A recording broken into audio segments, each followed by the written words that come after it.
2020 সালে মার্কিন প্রেসিডেন্ট নির্বাচনে ডোনাল্ড ট্রাম্পের পরাজয়ের পর নির্বাচনের বৈধতা নিয়ে প্রশ্ন তোলে পরাজিত ট্রাম্পের সমর্থকরা। নির্বাচনে কারচুপি হয়েছে বলেও সে সময় অভিযোগ করে তারা। 2021 সালের 6 জানুয়ারি তৎকালীন নবনির্বাচিত প্রেসিডেন্ট জো বাইডেনের বিজয়কে আনুষ্ঠানিক অনুমোদন দিতে কংগ্রেসে অধিবেশন বসে। এদিন হাজার হাজার ট্রাম্প সমর্থক ওয়াশিংটন ডিসিতে জড়ো হয়ে বিক্ষোভ করে। বিক্ষোভকারীরা ক্যাপিটল ভবনে হামলা চালায়, ভাঙচুর করে এবং আইন প্রণেতাদের সঙ্গে সংঘর্ষে জড়ায়। মার্কিন গণতান্ত্রিক ইতিহাসের এই নজিরবিহীন ঘটনা ক্যাপিটল হিল দাঙ্গা নামে পরিচিত।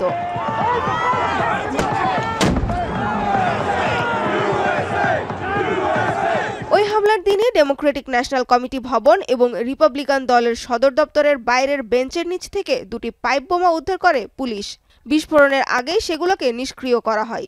আগের দিন রাতের সিসিটিভি ফুটেজের সাহায্যে বোমা উদ্ধার করা গেলেও বোমা হামলার চেষ্টাকারী ব্যক্তির মুখ ঢাকা থাকায় তাকে শনাক্ত করা যায়নি। ওই ফুটেজ ব্যবহার করে অপরাধীকে খুঁজে বের করতে তল্লাশি অভিযান শুরু করে মার্কিন গোয়েন্দা সংস্থা। অপরাধীকে খুঁজে বের করতে পারলে $5000 পুরস্কারও ঘোষণা করা হয়।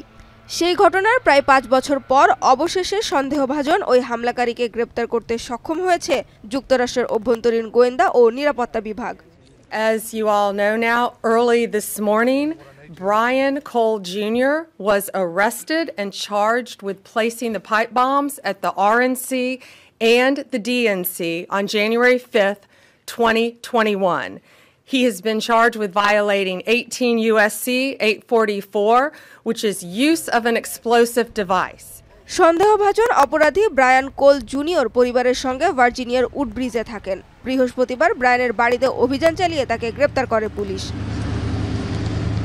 আদালতে দায়ের করা তথ্য অনুযায়ী কোল 2019 ও 2020 সালে বোমা তৈরির বিভিন্ন সরঞ্জাম কেনেন। এফবিআইয়ের তদন্ত প্রতিবেদন অনুযায়ী কোল ওয়ালমার্ট থেকে পাইপ বোমার সঙ্গে যুক্ত টাইমার, হোম ডিপো থেকে টেপ এবং ভার্জিনিয়ার অন্য একটি দোকান থেকে ব্যাটারি সংগ্রহ করেন।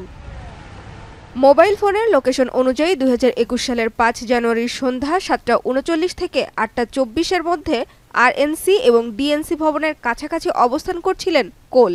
তবে কি উদ্দেশ্যে কোল বোমা হামলা চালাতে চেয়েছিলেন সে বিষয়ে এখন পর্যন্ত কোনো তথ্য জানায়নি নিরাপত্তা বাহিনী। সানজিদা ইসলাম তন্নি, এখন বিশ্ব।